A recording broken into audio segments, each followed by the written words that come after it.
So today we're going to be taking on another 100-day hardcore challenge. This time we'll be playing in Minecraft 1.17 snapshot, or the most recent snapshot that's available. So we will be updating the world as we go.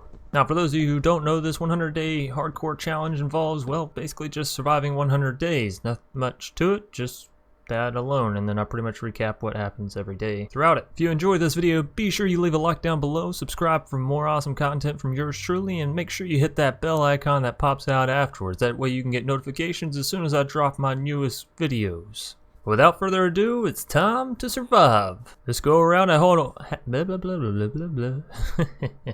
This go around I had a whole different goal in mind. God damn it. This go around I had a whole different goal in mind. I wanted to get as much done as quickly as possible, meaning auto farms and, well, getting to the Ender Dragon. The last 100 days I didn't even get anywhere near there, so this time I wanted to at least beat it if I could and get an Elytra, because, well, I'd never really beaten the game and I'd never flown in Minecraft outside of creative, so with this in mind, my first goal was to find a village and set up shop. After this, well, it's pretty much just stay up throughout all the nights that I could and get as much work done as possible.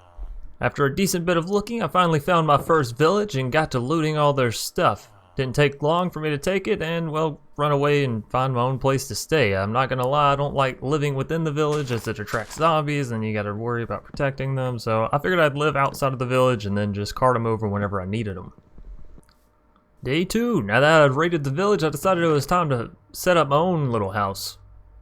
So I cleared this tiny island that I had found on the previous night and built a bridge over so I wouldn't have to keep swimming across this little lake, but I figured with the water it would help keep mobs from getting to the island, or if they did get over there I'd be able to see them coming first, you know what I mean?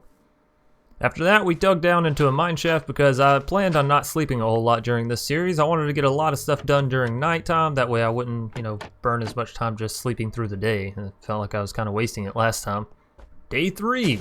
With my base set up and the island all cleared, I decided it was time to set up farms. I went ahead and dug some holes to put some animals in, as I was planning on cramming a whole ton of mobs in there and then letting them, Minecraft do its thing with executing the larger ones.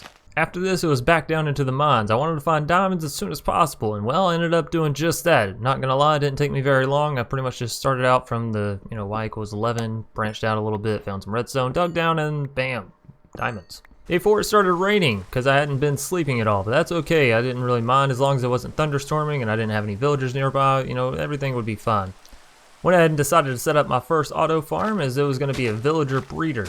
This way we could, trade with villagers and I wouldn't have to worry about doing a mob farm. I could trade with them, and after I set up the farm, I decided I was going to need a ton of wood. So I went ahead and set up some large spruce trees. For those of you who don't know how this is done, you just plant 4 saplings all together, basically in a big square, and then it grows up into a huge tree. You can climb up inside of the tree, mining your axe all the way, and then of course breaking it down is, well, rather easy. This allows you to get the most amount of wood for the shortest amount of work. Come nighttime, we were back down in the mines. I decided to go ahead and grab the obsidian I would need to go to the nether. That's right, we're going quick this time.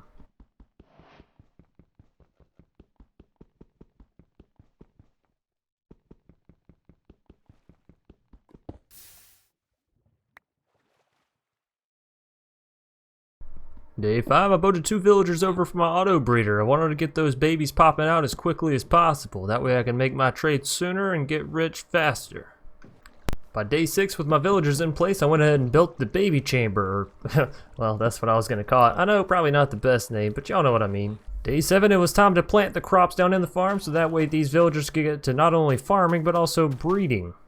I also decided to go ahead and get an extra villager, as I was going to put a potato auto farm on the backside of this villager breeder. I wasn't sure if it was going to work, but I had seen this auto farm set up before, and it was essentially the same as the auto breeder. It just had an extra villager on the backside of it and no beds on the front side of it. So I figured, yeah, why not? After that, I cleared out an area where my iron farm would be and decided to call it a day by going down into the mine shaft. Wasn't going to waste a single second this series. But come day 8, I made a horrible discovery. Apparently I only made my wall 1 high in some areas. Even though it was 2 high on the inside, 1 high on the outside doesn't stop the zombies. So I lost both the villagers that I'd gotten previously and had to go get some more. Thankfully I still had 1 left over that I'd gotten from day 7, but unfortunately he decided to hire the help of a creeper in order to make sure that I didn't enslave him or something. I don't know. It wasn't going to work though, I can tell you that right now. So after slaying his buddy, you know, boated them in just like the rest. Come night 8, come the nighttime of night 8, come that night, I decided it was time to build a wall around our area, you know, that way I don't have to worry about getting creeper blown up behind me. A zombie and a skeleton I can deal with as it just run away like a little scared girl, but, you know, creepers is a whole different thing. Also decided to go ahead and try and trap a zombie up top for an iron farm. From everything that I read, it said it needed to be 8 blocks off of the ground, so that's exactly how high I went up. Actually, I went up 9 just to be sure, you know, you don't want to count off one math, I'm bad at it, so. After a whole lot of finessing, I managed to get not 1 but 3 zombies into my trap. Haha, must mean that I'm thrice as good. Day 9, I decided to go raid the village of the rest of its beds. That way I could, you know, have free beds for my auto iron farm. I'm really going to be cheap this series, I'm not going to lie. Things are going to get to looking a little rough and you're just going to have to bear with me. Trust me, the end results will totally be worth it. After that, I decided to go exploring for the day. I needed a whole lot of extra materials that I couldn't just get sitting around at base, so, you know, that's what we got to do. Day 10, I found some pumpkins. Hey, this would come in handy. And now that I already had a nether portal and all that stuff, I could go ahead and set up an auto pumpkin farm. It looks like I'm going to have a ton of auto farms within the first month of Minecraft. By night 10, I had returned home and managed to get another zombie into my iron farm trap. Not gonna lie, the first 3 that I had all despawned. That was a sad day. But hey, I got another one, so happy jumping time. Day 11, I got to work on the actual iron farm, you know, putting the villagers up in the sky on their beds and building the little killing chamber for the iron golems, all that kind of nice stuff. And come that night, I decided to try a whole new diamond mining method that I'd found on the internet, because you know the internet never lies about stuff. This involved taking a trapdoor, placing it above yourself, opening it, standing in front of it, crouching, then closing it. Or not crouching, sorry, you just stand in front of it and close it, and then, you know, you're basically like a little inchworm on the ground, and you can mine straight in front of you 1 single block. Now, I know it seems a little crazy and, well, super dangerous, not gonna lie, but trust me when I say I ended up finding a ton of diamonds this way, and can 1000% back it. By day 12, I had 22 diamonds already. I'm not gonna lie, this is what hard work gets you, people, so make sure you keep up the grind. Of course, 22 isn't enough to create every piece of armor, but, you know, is enough to create most of them. And unlike the last series where I made my diamond armor, then just left it in a chest because I didn't want it to break or whatever, I went ahead and slapped that stuff on immediately. This way I could stay, you know, alive and surviving for longer. After that, we spent more time building up the iron farm. Not gonna lie, your boy Logical Geek Boy got me through most of this. So if you, you enjoy any of the auto farms we've seen here on the channel, for the large majority they were seen off of his channel. So make sure you go drop a like or subscribe to him as well. Chest. Then you can get some more blocks. Glass is good because we don't want zombies. We don't want iron columns. Spawning on these. So by day 13, I had the auto farm fully built. Now it's just time to take down all the temporary blocks and get the villagers in place. Not gonna lie, this is gonna be kind of annoying. But while I was building out my iron farm, apparently my villagers had their first baby, and it had already had time to grow up. Congratulations, you two. You're gonna get a promotion. Not really. You're gonna be in this box the entire time, but you know, whatever. Day 14, I was getting impatient. I decided I didn't want to wait for, 2 more villagers to be spawned up and then me to have to wait for them to grow into full-blown adults. So I decided to go back to the village and steal some more villagers from there. I don't know, village. How many times can I say it in one time? I don't know. Anyways, after boating my villagers down, I built this little box so they only had one place to go, and that is up. After this was done, it was time to release the villagers. All I had to do is break the boats and watch them, walk up to the beds. And away we go. Not gonna lie though, when I went to get the third one, he just decided to route himself right back over to the beds that I was using for the villager breeder to begin with. Well, that was kind of messed up. And the second one that went up there managed to somehow get on top of the wall, and he was also going for the villager breeder bed, so that was super unfortunate. Not really sure how that one happened. Between the leather worker that had ran down the top of the wall and the one that had ran into the villager auto breeder, I spent all night trying to get these sons of guns back into the position. Paul, why didn't you just go home? That's your home! Are you too good for your home? Answer me! Suck my white ass, Paul! Day 16, I tended to my crops. I needed to get this sugarcane growing if I wanted to have my enchantment set up as soon as possible. And trust me, I did. Come that night, it was time to get these villagers back in their beds for the iron farm. This time it was going to work for sure. I built up a huge wall. No way they could get out, right? Oh no, wait. What are you... Oh, Oh no. Well, at least I got one of them, right? This time oh, okay, he just fell back in. What an idiot.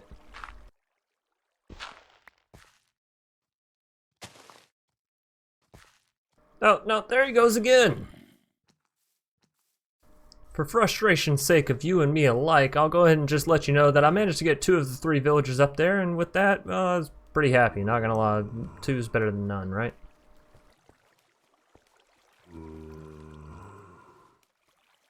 And when I returned to get the 3rd villager, I realized, well, somehow another zombie had gotten in there and he was really trying to chase this kid down. I don't know. It was going to be horrible if I didn't do something.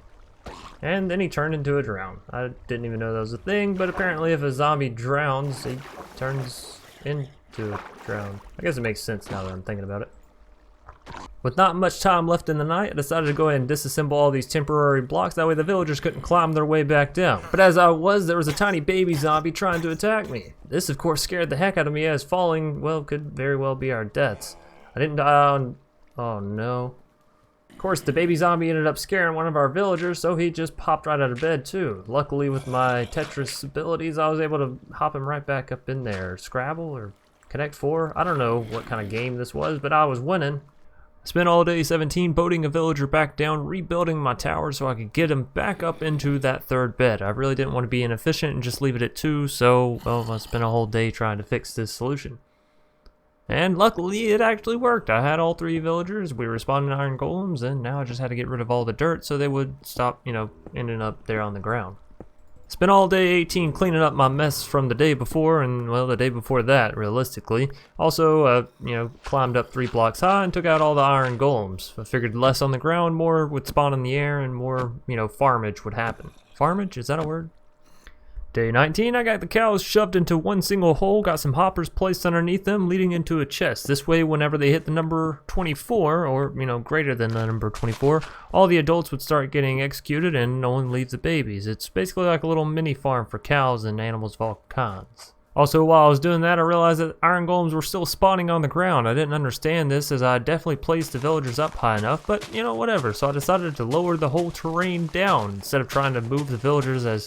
well, let's be real, that was going to be a bigger pain in the butt than, you know, just digging out a few blocks. Day 20, we built our first nether portal and took a little dive. I wanted to get some nether quartz and, you know, some gold ore, so that way I could make some powered minecart tracks. I wanted to make an auto pumpkin farm, not going to lie. Now that I had villagers pumping out and iron pumping out, all I really needed to do was make the moolah, make the money, and... well, I needed pumpkins in order to make that money, right?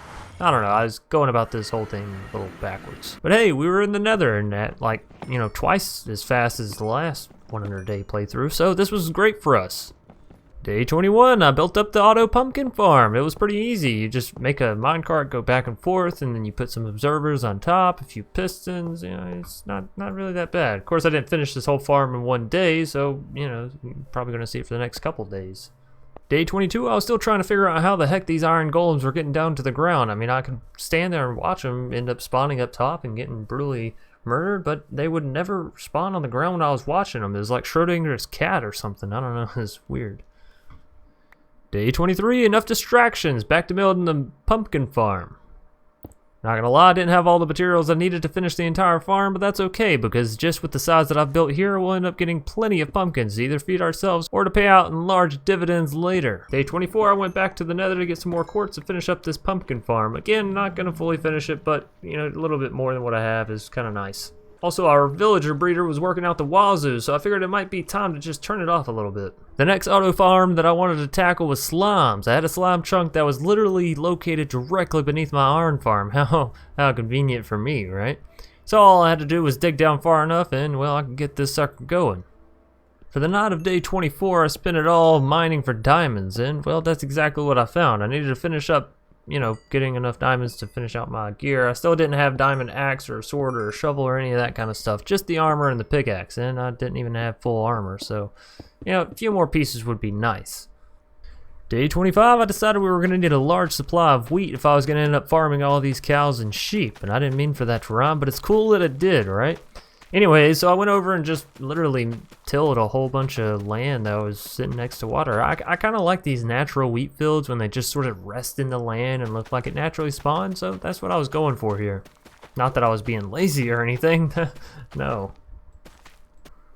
After establishing my wheat farm, I decided it was time to go set up the auto potato farm that I had ideas on earlier. Basically just set a villager on the other side of the auto villager breeder, and you know, whenever the villager breeder was full or I had turned it off, then occasionally the farmer would go throw potatoes at the second villager rather than one that he constantly bred with. So it'd be like an every other time kind of thing. But hey, the pumpkin farm was working for sure, so that's good. Day 26, we were digging down to build the slime farm. I really needed slimes in order to get sticky pistons in order to build the villager trading hall that I wanted to build. So, you know, we gotta dig. Also, all this cobblestone would come in handy later for all the buildings I would do with, you know, later on farms. Day 27, it was back to digging down for the slime farm. We had to go all the way down to y equals 22, which, you know, basically as low as you needed to go for diamonds, and then come back up to y equals 28. Took this idea off of Logical Geek Boy, just like all the other farms. So again, make sure you go pay homage to him. Day 28, we spent detailing around the farmlands, you know, clearing some blocks away, making the cows and the sheep a little bit more spacious. So they're not just in a hole in the ground, rather they have, you know, a little hole to look out. I don't want to feel cruel just because I'm farming animals in one single tiny hole. Day 29, I was admiring how many auto farms I actually had. Let's be real, but this time in the last 100 days, I hadn't accomplished half as much. Matter of fact, in the entire 100 days, I didn't accomplish half as much. So I was pretty happy with myself. Also, I'm not gonna lie, I thought these pistons were gonna shut down on me and kill me at any minute, so I was really trying to be quick here, but, you know, with the observers and all that kind of stuff, and hardcore not ever knowing how much damage stuff does, it's really a disadvantage. I recommend if you try one of these challenges, be sure you read up on everything first. Day 30, I was battling it out with the mobs, but after a little lighthearted betrayal from the skeleton bros, it was easy for me to take them all out.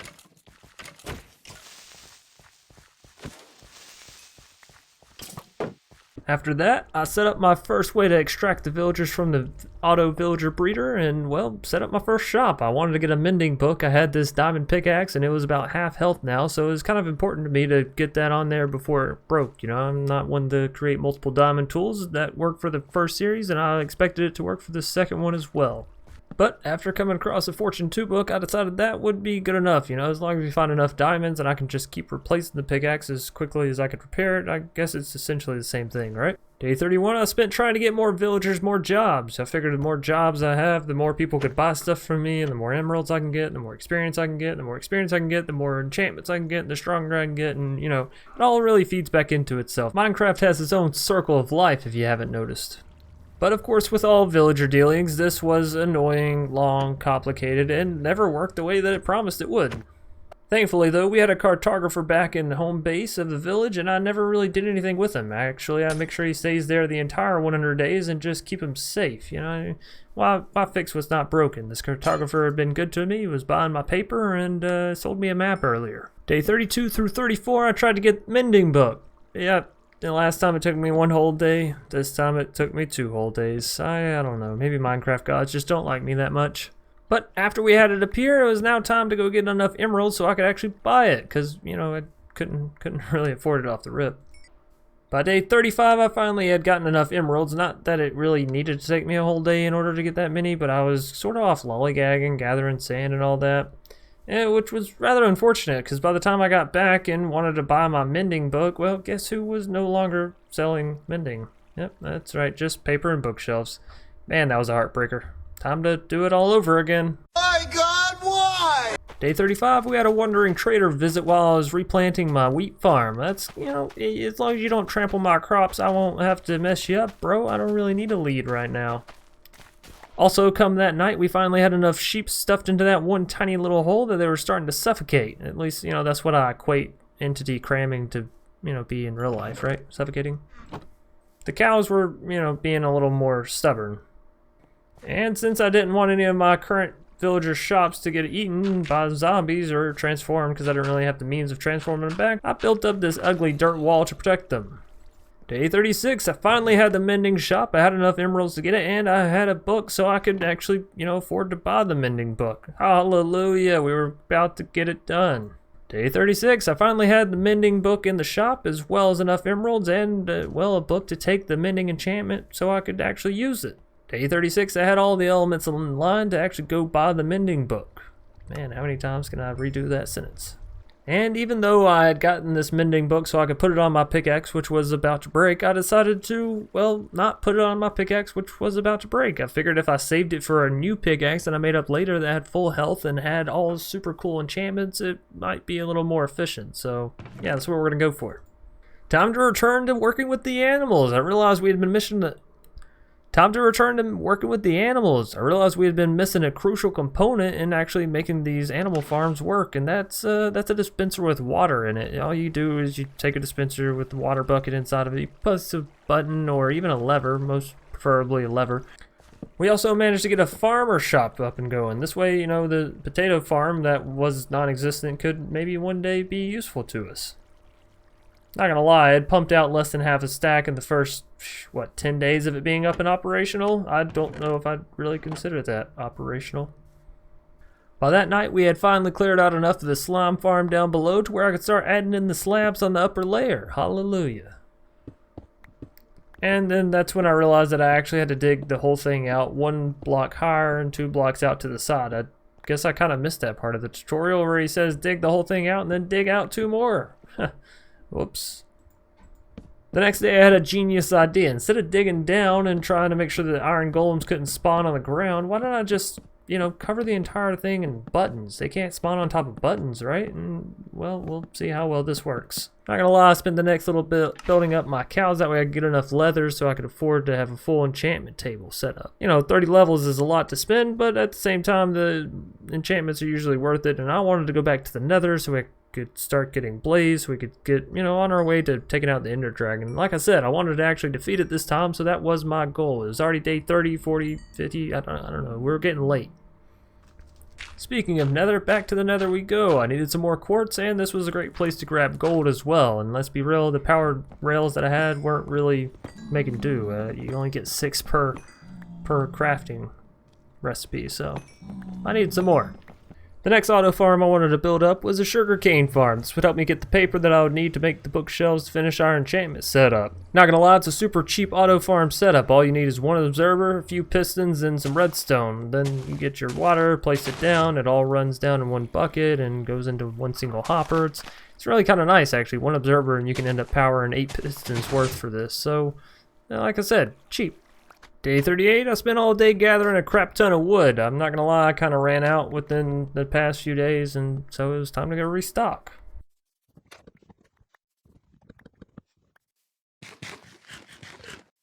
By day 39, I was working on an actual auto farm. This way I could, you know, set it up basically on the other side of the farmer that I already had set up for the auto breeder that was kind of there in the middle to catch potatoes. Yeah, this time I was going to do carrots and I was going to do a farmer completely separate, no villager breeding attached, and just see how well that worked out. Of course, I wasn't going to make the mistakes of the first auto farm that I had, so I built the walls up 4 or 5 high this time, just to be super safe the first go around. For day 40, I decided to go back to the nether. I wanted some more gold, more glowstone, and, well, more quartz. But not gonna lie, these zombified piglins, they always scare the hell out of me just from looking at me. Day 41, we were carting the villager in. That would be, well, essentially the receiver of all the veggies that we were throwing in for the auto farms. See, look, he stands there, just perfectly fine. After that, we got our villager farmer in there, and, well, pretty much stilled him up in place. Time for him to never leave and always create me a profit. But don't worry, we're gonna make sure we have a little peephole, because again, I'm humane, so block on the bottom and a trapdoor on top. Day 42 and 43 I spent down in the mines just looking for some more diamonds and gold. Not gonna lie, some of this was actually becoming quite fun to me. Before I would always get anxious whenever I was spelunking, but now that I had my new little diamond mining method, it was enjoyable.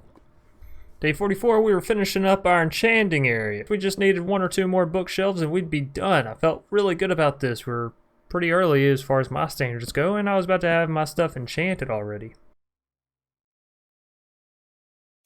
And while I do keep seeing the silk touch appear for my pickaxe, I want you to know that I don't think that's nearly as good as what it once was, given that iron and gold all drop as, you know, droplets now instead of as blocks. I think just getting looting on your pickaxe is what you should go for, really. And with that in mind, I made a whole nother pickaxe and decided I would enchant that one instead. We also got looting 3 on our sword, so, you know, all in all, I was having some great enchantments.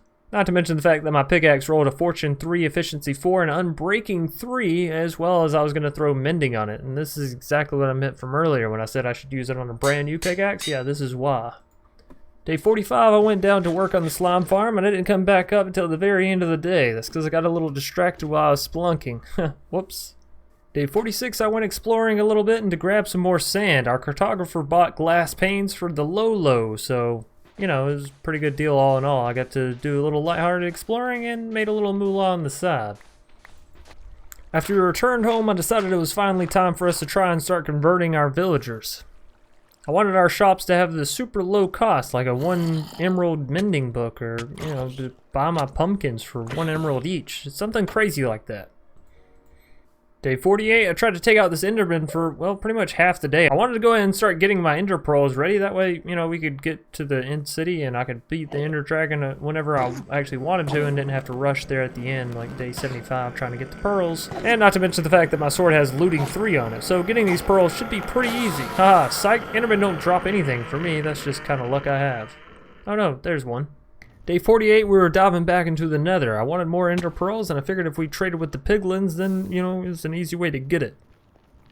Not to mention there's a whole new biome in the nether that just spawns endermen now, and, well, we needed blaze rods for blazes in the nether fortress as well, so there was a whole slew of reasons we needed to go visit this hellish place. Along my journey, I ended up finding several new biomes. Basalt, the little red crimson forest area, and I did manage to come across a few piglins and make some trades. While I was on my adventures, I even managed to find 2 endermen, but as I was trying to take them out, things took a turn for the worse. I accidentally smacked this zombified piglin, and, well, let's be real, everybody got mad at me at that point. Luckily, I made it out and just started digging my way through nether wall. Luckily, I did too, because I ended up coming upon a fortress. And with only a few short minutes in this nether fortress, we managed to find a blaze spawner, which is fantastic because this thing was completely surrounded already with netherrack and was going to be super easy for me to farm it. Also, we had already gotten potions of fire resistance earlier from the piglin trades. Finally, day 50, we were halfway done with the series, and, well, this one had gone a lot better than the last, if you ask me personally. We made leaps and bounds more progression in this one. We've already done a lot more adventuring and, well, had a lot more near-death experiences, so that's always fun. We spent the majority of day 50 trying to figure our way out of the nether. I'm not going to lie, whenever you stop playing Minecraft and you're inside either the caves or a nether or, you know, a fortress of any kind, you get a little confused when you come back and pick it up the next day. I'm talking about IRL days, not Minecraft days, right? But that's why you save coordinates, ladies and gents. Day 51, we were putting some more enchantments on things as I had just enough levels to. Also, we went exploring again. I wanted to try to find some cactus or a melon. You know, I'm not going to lie, I was still missing a few resources here and there, things you couldn't really find without, well, going out and finding them. So we took off looking, and I found another village. This one was chock full of haystacks. Not going to lie, I wish I could have taken them all, but I didn't have a hoe on me, and I think that that's the new tool that takes down hay, so I just sort of took what I could. Also, I found a brewing stand in this village, which was really key, because, you know, I needed to brew potions later on for all kinds of stuff. Fighting the Ender Dragon would be one of the main things, actually, but, you know, a lot of other stuff, like converting our villagers back to normal villagers, and having a priest to buy all of our rotten flesh. Anyways, while I was out here, I decided to go ahead and sleep here with the villagers. And finally, we found an ocean biome. This is going to come in handy so we could use this kelp to, you know, make a water elevator with the soul sand. I'd found a zombie spawner earlier in the world, and I was just waiting for a good reason to use it, and, well, this was it. I told myself I was just going to get the kelp, but honestly, in the distance, I saw a little tiny house and decided I'd go explore that, and, well, a dark oak forest as well, so just tons of things out here in a straight line from my house. The tiny house ended up being a drowned village that was above water, which was extremely strange to me. There was also a sunken ship right across from us. So after I dealt with the drowned, or rather ran from them, you know, I went to check that out. Key tip, never take on a trident and drown while you don't have a shield. That's just dangerous. And as day 53 was coming to an end, I managed to find a savanna biome as well as an ice or glacier biome. So I'd damn near seen every biome in the game in just this one day. The only thing I was really missing was a jungle and a good old giant taiga biome or whatever the heck you want to call it. But I still had a spruce forest right beside my house, so yeah, again, just missing a jungle tree. Day 54, we made sure to go back by that village and grab that brewing stand. Not gonna lie, it being for the free or for the cheap, it excited me. I didn't realize how cheap they were to actually make, and it only takes 1 blaze rod, but, you know, still, I'll take it. This day we also had one of the strangest Minecraft phenomena This day we also had one of the strangest Minecraft phenomenon I've ever seen. We had these giant dark areas hovering over my map, and well, there was nothing there to create them. It was like an entirely dark area. A torch didn't light it up, nothing would work. Entities could still spawn in these areas as if they were actually dark, which was crazy. Now my safer half said to avoid these bits of dark area death traps, but my smarter half said, well, this would be a great opportunity to farm all those ender pearls I needed. So I stayed in the riverbed and just stared at the endermen until they decided they'd want to come out and challenge me. And finally, after all the endermen slaughtering and the village raiding and the pirate ship looting, we had made our way home. Just in time, too.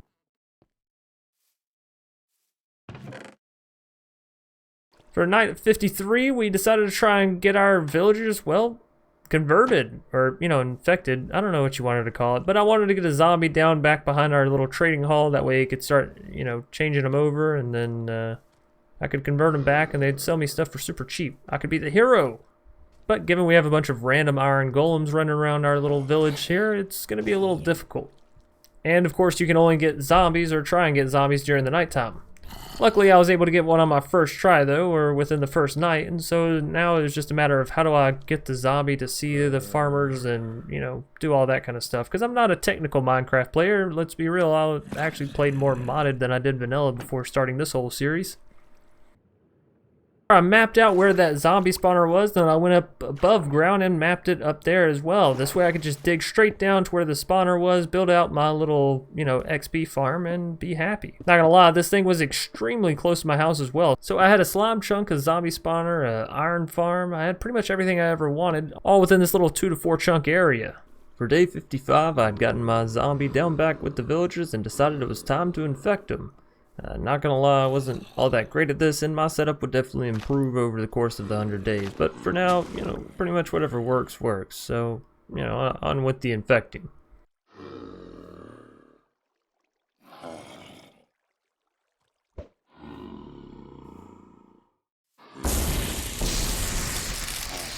Come that night, I decided I would dig down to where the zombie spawner was and, well, get to work on my XP farm since it's nighttime. That way, you know, I could get free enchantments later and keep my stuff pretty much repaired up with mending.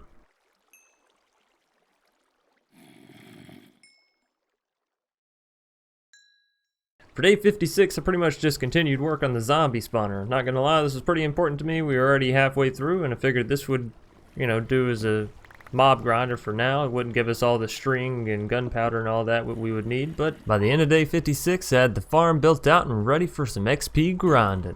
Day 57 through 59, I spent pretty much just rebuilding my tools with mending and gaining up a few levels so I could go enchant some more stuff. Day 60 was back to messing with the villagers. Something happened to my zombie while I was building on the zombie spawner. Not really sure, but he was gone, so I had to get another one come that night. Day 61, I realized the worst thing possible could happen. My mending and farmer villager actually got burnt up because apparently trapdoors don't block sunlight when that's the only thing above your zombie villager's head. And I was trying to convert them. Don't ask me why, I already had done it once, but still, now it was time to get mending shop for the 3rd time within this one single series. Oh, joy. Luckily, it didn't take us as long this time. I actually ended up finding it within the very same day that I started looking, which gave me a whole lot of time to do some enchanting thereafter. Day 62, I spent all day farming up my crops. Till come that night when a creeper blew up my pumpkin farm and I had to rebuild it. That bastard. Also, I didn't realize when a minecart with a hopper got blown up, it got separated, so I kinda did this one to myself.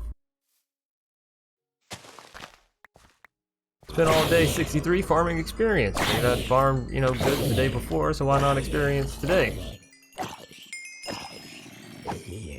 Spent day 64 reinfecting and recuring my villagers. This time I went with a cleric zombie villager thing instead of a farmer one. I figured since I had so much rotten flesh from the zombie farmer, well, you know, it just kind of made sense to me.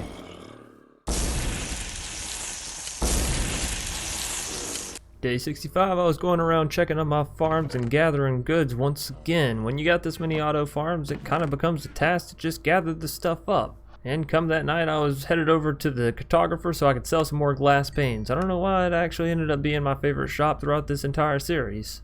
Day 66, I was turning profits, selling paper and selling rotten flesh. I don't know who in their right mind would want to buy this stuff, but you know, who am I to question it? And come that night, we were back working on another auto farm. That's right, not the zombie one this time. We're back to slimes. Day 67, I spent the whole day trying to get iron golems on this tiny little platform in the middle of my slime farm. These things attract the slimes to the middle, so they jump in a pit of fire and, well, pretty much farm themselves. But I didn't realize that the trapdoors were actually one stacked on top of the other, so they kept just walking off. Spent day 68 setting up the rest of the farm, you know, the hoppers and the chest, the collection system, all that kind of stuff, because now that the rest of the farm was dug out and the iron golem was in place, well, this was the simple part. Just another tedious part as well.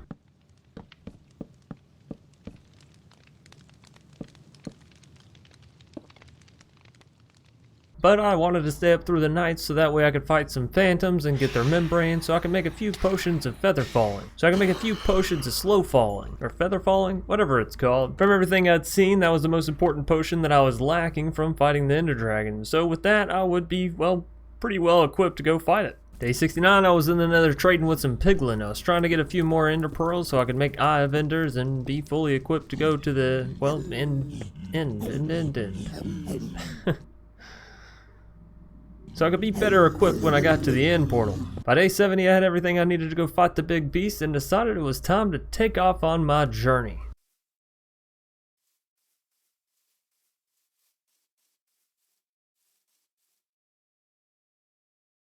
And 2 days and 2,000 blocks later, here we are, right above the portal. Wasn't that easy? For you.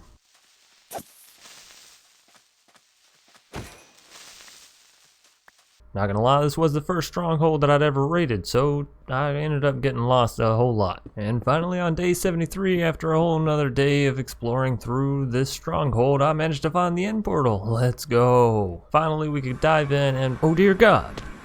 Oh,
Day 74 through 75, I celebrated destroying the Ender Dragon by searching through the end cities and looking for a ship so I could get my very first Elytra and take flight. This proved to be very dangerous, and well, some of the actions that I took there after getting my Elytra probably weren't the smartest and most certainly almost resulted in my immediate death. Woohoo! I'm flying! Ah, look at me go! Almost there! Oh no! Oh no! I'm losing altitude! Quick, throw the pearl! Oh crap, I missed. Ow! But hey, we made it out of the end alive, and well, with not one, but two airships having been raided, so 2 Elytras and Ender Dragon being slain. Also, I never realized that Minecraft had an end title screen with roll credits where it gets talking all existentialist and philosophical. It's kind of trippy. If you want to watch it, well, go beat the game. When we exited, I decided to build a tunnel going straight up to the surface. This way I could always come back to the end city without having to, search for it or dig back through the dungeon. I could just come straight down through the water, through the ocean, and find my way here. After exiting from the dungeon, it was day 77. Well, night 76, but might as well be going into day 77. And I spent that entire day going home, mostly because I was getting distracted with other villages that I would find and, well, having a good old time just flying with my Elytra.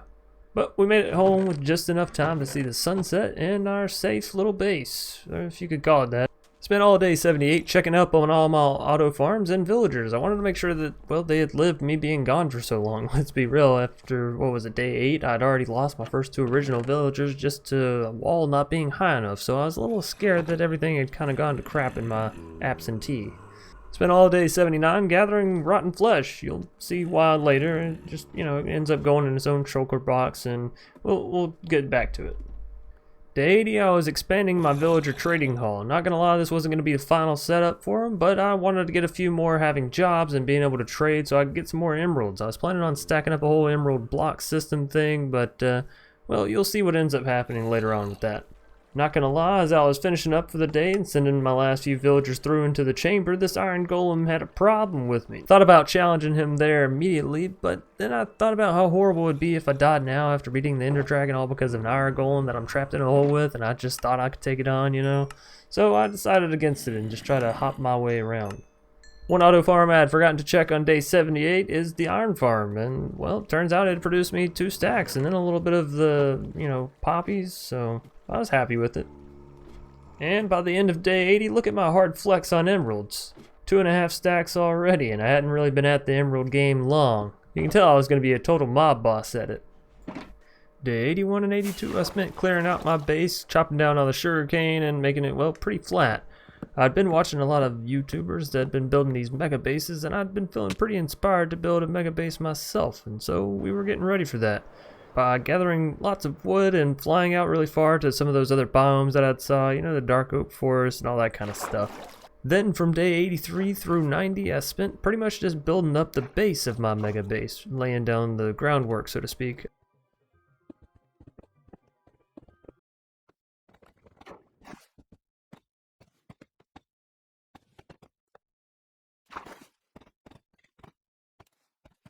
But I'm not gonna lie, majority of what took me so long with this build was getting the smooth stone slabs going all the way around the edge. I don't know why, it just made me feel fancy and I wanted it like that. Something about the complementary diorite on top of the black stone bricks, it just made the whole build feel very medieval and fantastic. And fantasy based. In case anybody's wondering about that slime farm that I was working on for several days throughout the series, day 85 I finally remembered it myself and then I went down to check it. Turns out we had produced 1.5 stacks of slimes. Not the greatest, but when would I really need any more than that in this world? I ended up building this nifty little blacksmith stand, which looked a little funky at first, but after I got the interior decorated and got some armor stands, all that kind of stuff thrown down, it started looking pretty good and set into the build, so I was pretty proud of it.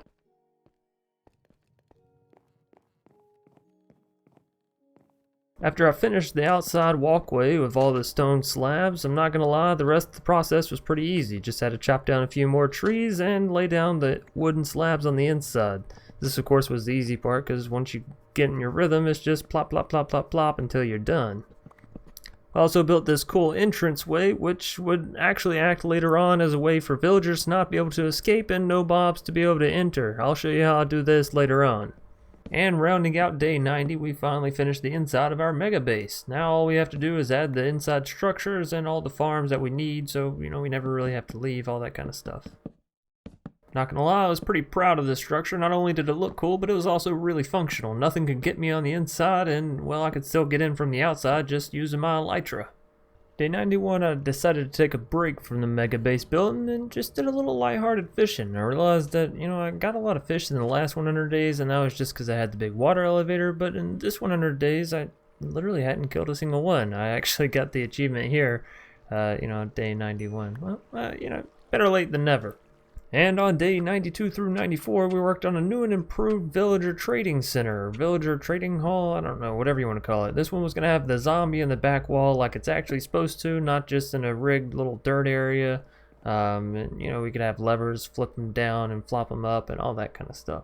It was going to be awesome, trust me. We were, again, stealing this idea from Logical Geek Boy. If you haven't already, go check out his channel. This is probably the third time that I've shouted him out. But honestly, that's where majority of the auto farms and trading halls and all that kind of stuff comes from.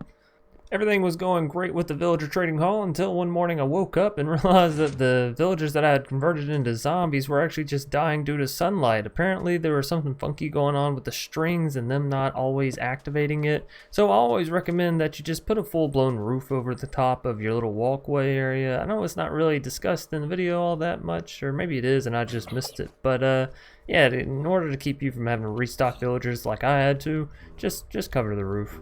When it came to getting a zombie in the back area, I'm not gonna lie, I said I wasn't sentimental, but some things you want to stick with. And this zombie that I had from the previous villager trading center, well, that one was pretty hard for me to get, so I decided to run over there and pull him back out. This did end up being a pain in the butt, because if you think dealing with villagers is hard, just imagine if they can smack you and almost kill you with, a couple of hits. That's what trying to lure a zombie is like.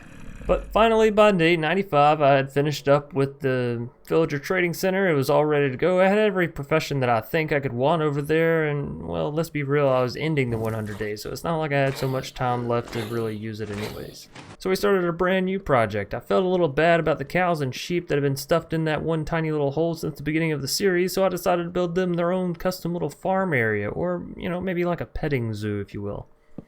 And with it roughly designed out here, it was time to block up our only villager that had managed to escape into my base so far in this little dirt wall because I didn't want anything to happen to him, and go release the cows. Not gonna lie, I felt a little like Noah's Ark when I was bringing them all in, and of course this was annoying as heck because I was trying to get them through a too wide area, and there's like, what, 8 cows here? 9 cows? There's a lot of cows. After the cows were in their pen, I decided to go ahead and decorate the entire area, as I figured it'd be easier to do it now rather than when I had all the animals in every single pen, and wanted to go back and add in these custom little leaf tree hedges on the sides and flowers and all that kind of cool stuff.